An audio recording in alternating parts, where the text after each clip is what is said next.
witch hunts of the Middle Ages took place all over Europe and even in the United States of America.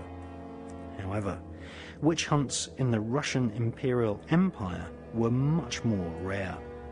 To this very day, a huge number of Russian people are attributed with psychic power. In the 19th century, the Russian Romanov royal family employed a powerful hypnotist and mystic. He has become known as the Mad Monk Grigory Rasputin.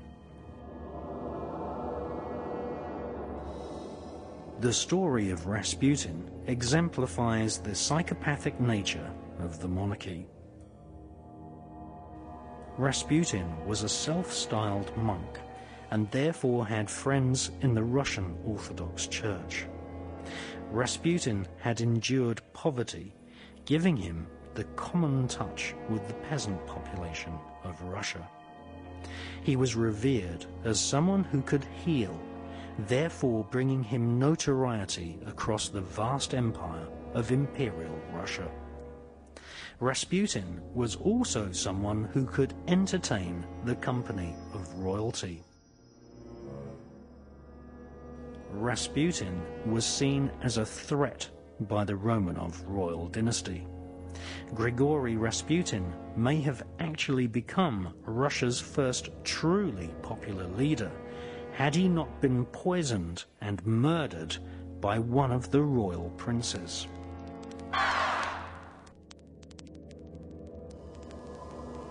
Born in 1869, the mystical Grigory Rasputin could engage himself in an intense trance where he prophesied future events. His psychic healing powers were employed by Tsar Nicholas and Queen Alexandra.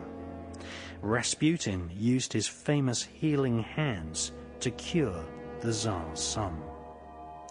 Once the royal Romanov dynasty saw the immense power of Rasputin, they quickly realized that a popular revolt may elevate Rasputin to be the leader of a new Russian republic.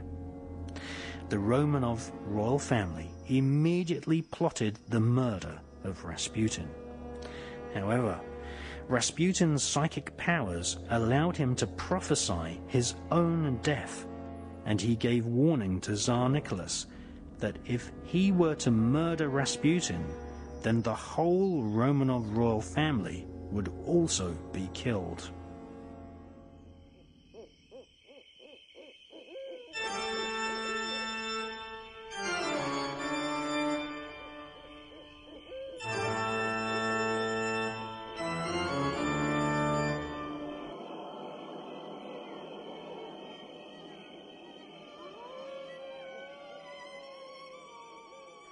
On New Year's Eve 1916, Prince Felix Yusupov invited Rasputin to the Moika Palace in St. Petersburg. The prince gave Rasputin poisoned food. However, Rasputin showed no sign of dying. Prince Felix panicked and rushed out of the palace to consult Grand Duke Dmitri. The Duke and Prince returned with a gun and shot Rasputin at point-blank range. A palace doctor was called who could find no sign of life in the body of Rasputin. However, suddenly, Rasputin regained consciousness, and the prince and the duke ran for the outer gate of the palace and called for armed troops to finish off Rasputin. Rasputin chased the duke and prince. The crowned prince took a club and hit Rasputin repeatedly over the head in a typically psychopathic royal temper.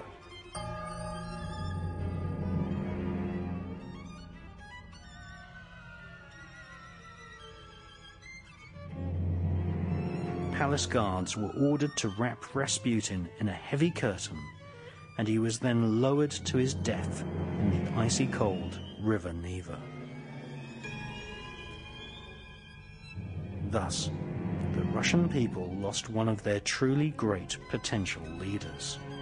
Soon after, a bloodbath would take place in Imperial Russia, and the dictatorial, cruel system of the Romanov monarchy would be continued by a fake revolutionary communist government who secretly took their orders from the royal political elite.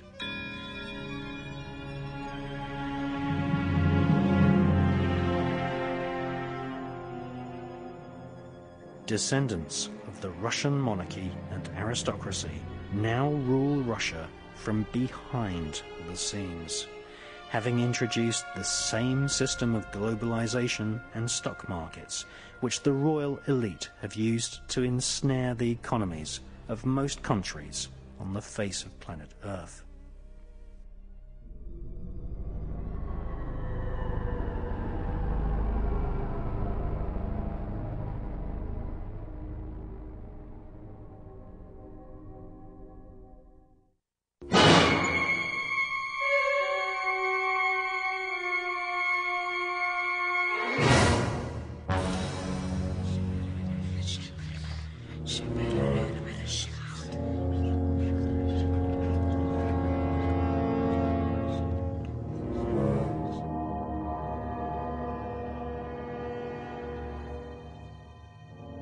Perhaps the most cruel and bloodthirsty homicides ever perpetrated in Britain were the so-called Jack the Ripper murders, which occurred in East London during 1888.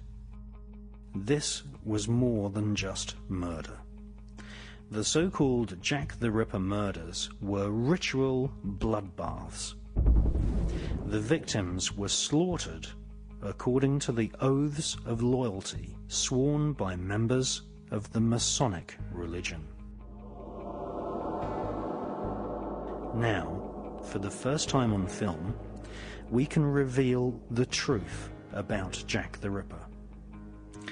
Diaries written by Inspector Aberline of Scotland Yard at the time of the Ripper murders have been held in safekeeping by Joseph Sickert, whose father was an artist who gave art lessons to Prince Albert Victor, the heir to the throne of the British Empire in the 19th century. Prince Albert Victor was known as Prince Eddie. He was the son of Queen Alexandra and the grandson of Queen Victoria. During the last 120 years, royal spin doctors have led the public to believe that Queen Victoria was popular. She was not. Often hissed in public, Queen Victoria was a German, and so was her husband. They were great supporters and patrons of World International Freemasonry. Queen Victoria's son became King Edward VII. He was King of the United Kingdom of Great Britain and Ireland, King of the Commonwealth Realms, and the Emperor of India. He was the first British monarch to carry the name of Saxe-Coburg-Gotha onto the throne. Edward VII was part of the Germanic royal dynasty which had sponsored the writing career of Adam Weishaupt, a Jesuit who had formed the Bavarian Illuminati in the 1770s.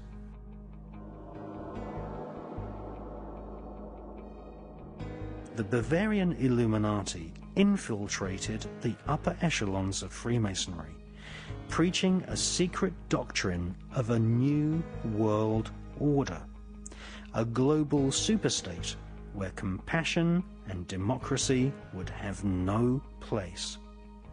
Since the 1700s, the Bavarian Illuminati has fragmented into an invisible global network of secret societies, which includes the infamous Skull and Bones fraternity at Yale University in the United States.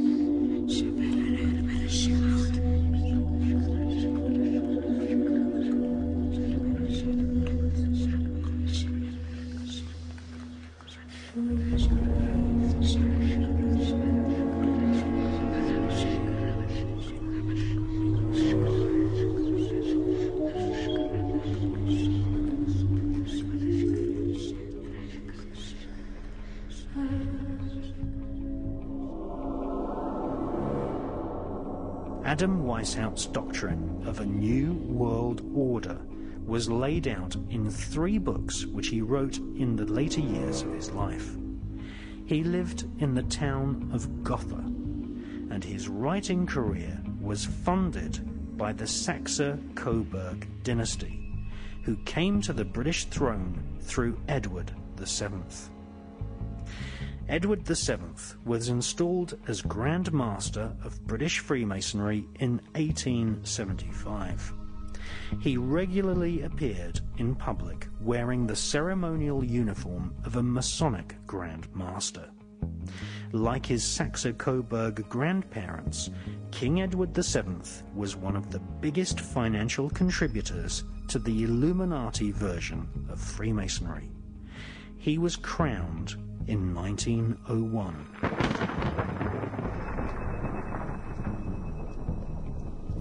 Masonic lodges existed in several royal palaces, most notably in Kensington Palace, which was home to the Royal Alpha Lodge.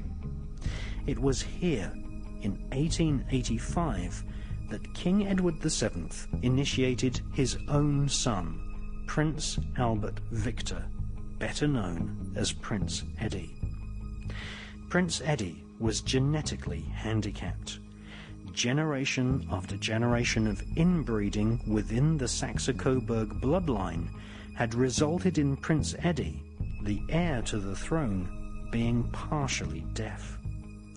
With typical cruelty, most of the royal family had no time for a partially deaf person, and Eddie's brother was groomed instead to take the throne after Edward VII died. Along with the great and the good of Victorian and Edwardian society, Prince Eddie spent much of his time enjoying himself at the taxpayers' expense in various brothels. Prince Eddie was a regular visitor of a homosexual paedophile brothel in Cleveland Street, London. Aleister Crowley, who claims to have been a member of the 1591 Studholme Masonic Lodge and also a visitor to the Royal Alpha Lodge at Kensington Palace, was in possession of love letters between Prince Eddie and a young boy at the brothel. This was a potential scandal for the heir to the throne, but the aristocracy supported the idea of paedophilia at the time. In fact, there was a revolt in the House of Lords when the age of consent was raised from 12 to 13 years of age.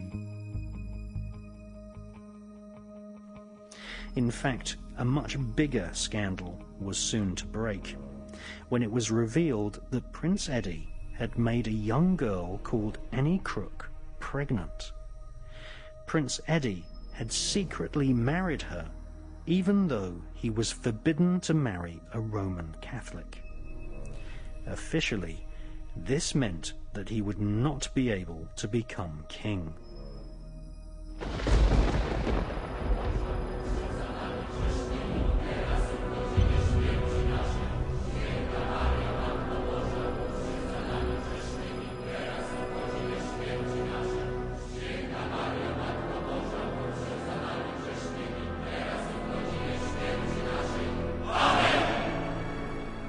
In 1884, the Pope had condemned the satanic nature of Freemasonry, and the royal political elite split into 2 factions, one Catholic and anti-Masonic, and the other Protestant, fiercely guarding the real power behind the throne, which was World International Freemasonry. Prince Eddie had secretly married a Catholic, and that was a form of treason. It infuriated powerful Freemasons. Mixed with a potent dash of royal paedophilia and Aleister Crowley's collection of homosexual love letters between the prince and a young boy, the British establishment was facing perhaps the biggest scandal ever to have rocked the monarchy. They decided to do what the monarchy has always done: stage a massive cover-up operation.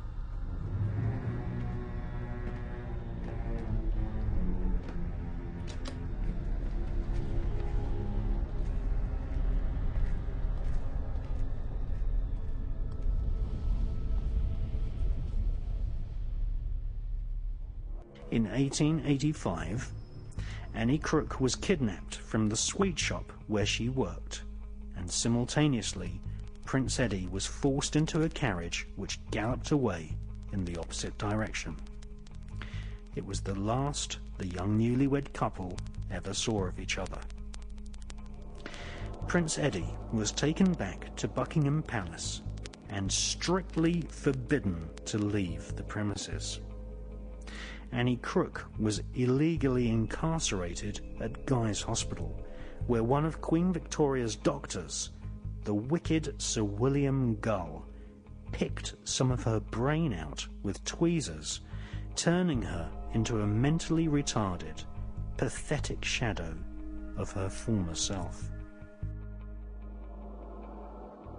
However, Annie Crook had told several friends about her marriage to the young prince.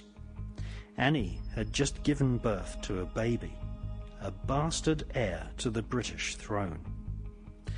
Dr. William Gull kept Annie Crook imprisoned for 156 days in Guy's Hospital, and then sent her and her baby to workhouses where they were used as slave labour.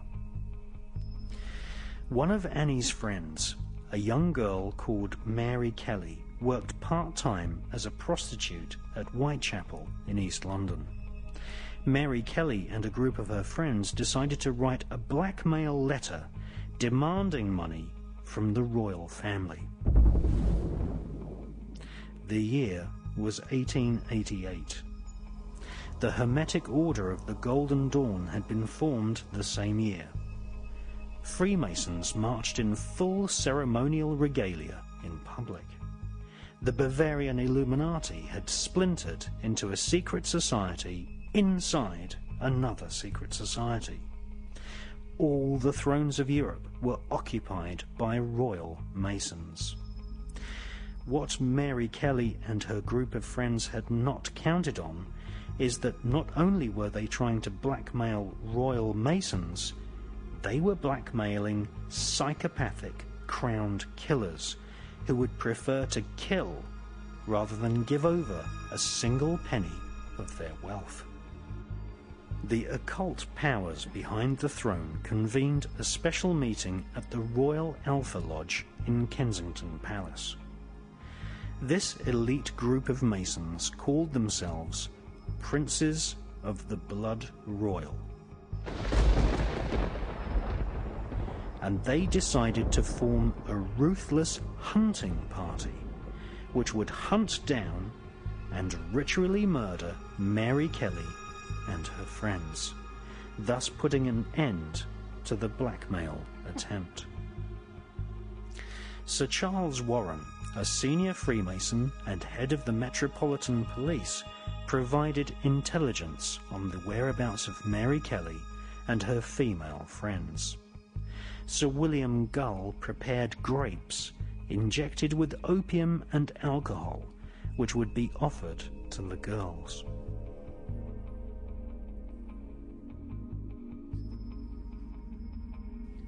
John Netley, a ruffian coach driver who worked for several aristocrats, would supply transportation.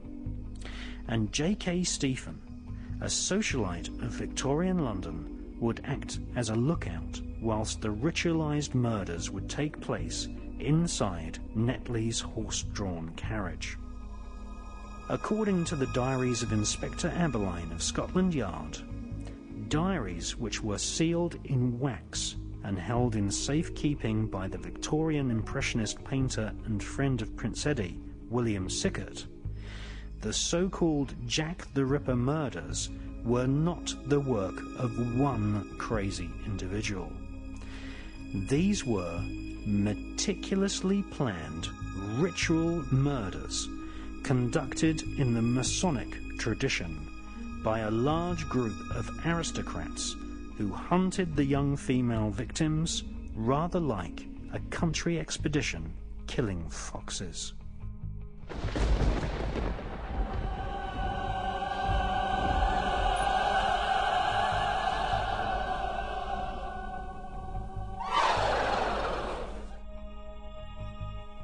So who was the leader of the Jack the Ripper gang? None other than one of Britain and Ireland's most senior Freemasons, the son of a duke, member of Her Majesty's Privy Council, an Oxford graduate, a Justice of the Peace, Secretary of State for India, Member of Parliament for South Paddington in London, Chancellor of the Exchequer, Leader of the House of Commons in the British Parliament, friend of King Edward VII, and Mason Magister Majestic Magistorium of the Orange Order in Ireland, future father of Britain's most famous Prime Minister. The leader of the Jack the Ripper gang was Lord Randolph Spencer Churchill. It was Lord Randolph Spencer Churchill who sliced Masonic emblems into the faces of the victims. It was he who coordinated the so-called Jack the Ripper murders. And this film puts an end to a 120-year cover-up by the royal political elite of Great Britain.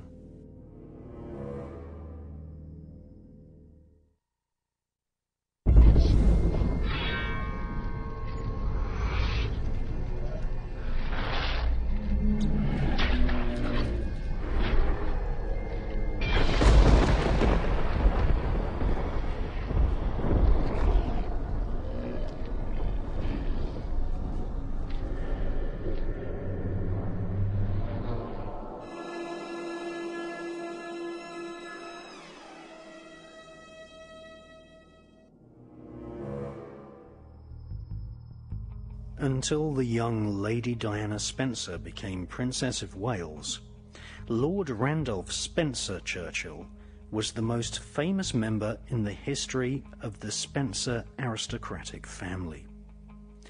Her Royal Highness Princess Diana was herself a Spencer, a family which has served the monarchy for generations. She is distantly related to Lord Randolph Spencer Churchill, Jack the Ripper, and his son, Winston Churchill.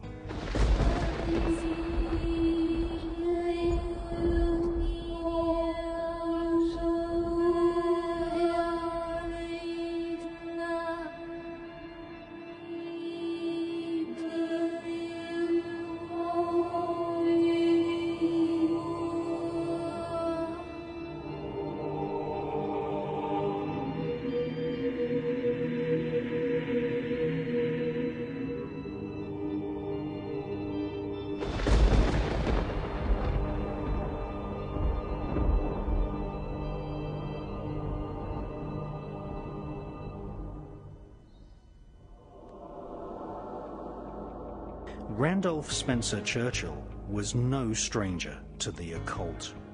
He ripped and slashed the victims, slicing Masonic symbols into their faces.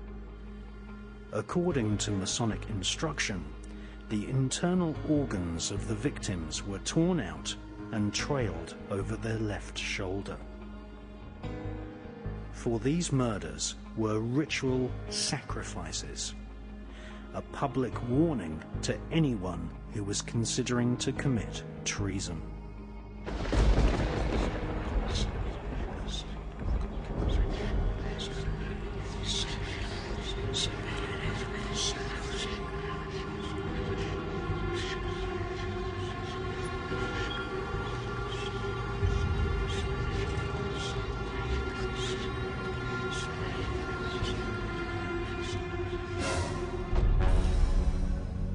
his characteristic manner, Aleister Crowley soon left Britain after the Jack the Ripper murders. The love letters between Prince Eddie and the young boy prostitute never surfaced in the public domain. J.K. Stephen, one of the aristocratic gang of murderers, was so ashamed and shocked by the ritual psychopathic behaviour of Lord Randolph Spencer Churchill that he made his confession to Inspector Abberline at Scotland Yard. Of course, there were no arrests. In fact, Scotland Yard still, to this day, take great care to cover up the true significance and detail of the Jack the Ripper Masonic murders. When author Stephen Knight was given access to the Ripper file at Scotland Yard, he found that many important documents had been deliberately lost. Stephen Knight discovered later that some of the documents he had seen during his research for his book, Jack the Ripper: The Final Solution, had subsequently been destroyed. Soon after the publication of Jack the Ripper: The Final Solution, and also after having exposed the true nature of demonic Freemasonry in his excellent book called The Brotherhood, Stephen Knight was dead.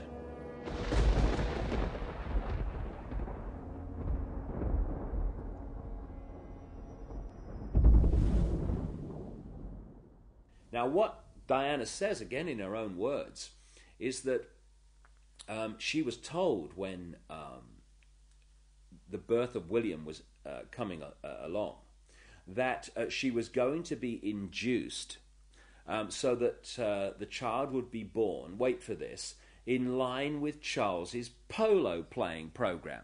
Now, first of all, even if that was true, which it wasn't, what does that say about a father that would have an induced child so it would suit his polo playing program?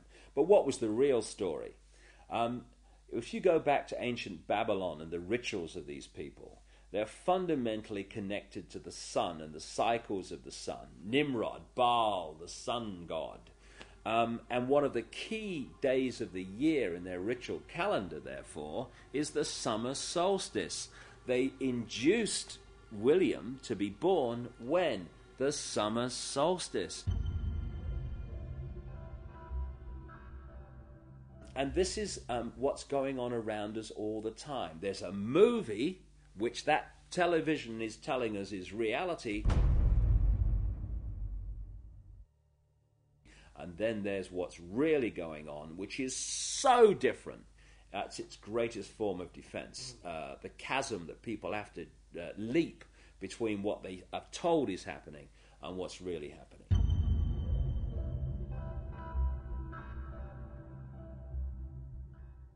A confidant, Christian Fitzgerald, told me that people who did not support these black occult networks that are controlling not just Britain but increasingly the world,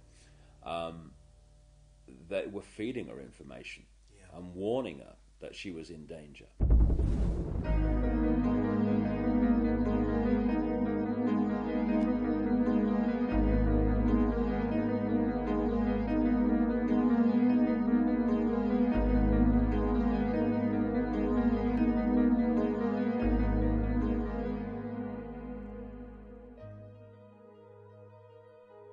What keeps this whole thing from coming out, and has done for us all this time, and indeed the wider conspiracy too, is that to understand it you have to research so many different subjects and then fit the strands together before you go, wow, so that's what it's all about. In this soundbite world of superficiality we call the mainstream media, people get so little information that they can't see what's going on. So when you look at the story of Diana, it's not just about what's happening now, what happened in 97. It's also going back again to Babylon, places like that. The goddess Diana was an ancient goddess, which was another name for the Babylonian goddess Queen Semiramis, the goddess of the Illuminati.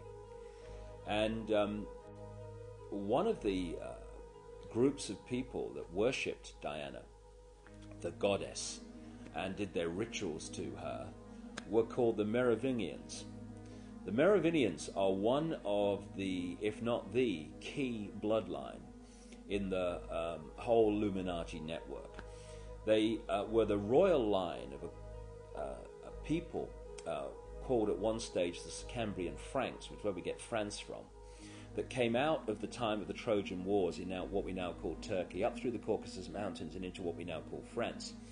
Eventually, their royal strand, the Merovingians, were what the whole people became known as.